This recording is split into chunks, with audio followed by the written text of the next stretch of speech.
జయశంకర్ భూపాలపల్లి జిల్లా మహదేవ్పూర్ మండలంలో 18 గ్రామ పంచాయతీల్లో 3వ విడత ఎన్నికలు నిర్వహిస్తున్న క్రమంలో పోలీస్ బందోబస్తుకు 2 డీఎస్పీలు, 6 సీఐలు, 20 మంది ఎస్ఐలతో 500 మంది పోలీస్ సిబ్బందిని గ్రామ పంచాయతీ ఎన్నికలకు ఏమీ అవాంఛనీయ సంఘటనలు చోటు చేసుకోకుండా పోలీస్ సిబ్బంది అప్రమత్తంగా ఉండాలని పటిష్టంగా బందోబస్తు భూపాలపల్లి జిల్లా SP additional SP Naresh Kumar ఏర్పాటు చేయడం జరిగిందని అన్నారు.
రేపు 17వ తేదీన మహదేవ్పూర్ మండలంలో 3 ఫేజ్ ఎలక్షన్ జరగబోతున్నాయి.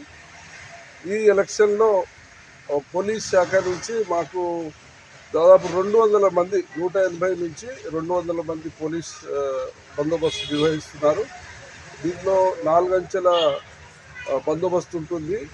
ఒకటి స్టాటిక్ బందోబస్తు, రెండవది రూట్ మొబైల్స్, మూడవది స్ట్రైకింగ్ ఫోర్స్, నాలుగవది స్పెషల్ స్ట్రైకింగ్ ఫోర్స్. సో మనకు 18 గ్రామ పంచాయతీలు, 18 గ్రామ పంచాయతీలో కొన్ని గ్రామ పంచాయతీలను సమస్యాత్మక గ్రామ పంచాయతీలుగా గుర్తించి అక్కడ అదనపు బందోబస్తు ఏర్పాటు చేయడం జరిగింది. రేపు ఉదయం 7 నుంచి 1 గంట వరకు ఎన్నికలు జరుగుతాయి. ఆ తర్వాత కౌంటింగ్, ఉప సర్పంచ్ ఎన్నికలు అన్నీ కూడా శాంతియుతంగా జరగడానికి అన్ని రకాల ఏర్పాట్లు చేసుకున్నాము. లోకల్ సిఐ గారు, తర్వాత చిట్యాల సిఐ గారు, ఒక 4 పోలీస్ ఆఫీసర్ సిఐ ర్యాంక్ అధికారులు ఉన్నారు. అలాగే ఎస్ఐ ర్యాంక్ అధికారులు 10 మందితో భారీ బందోబస్తు నిర్వహిస్తున్నారు.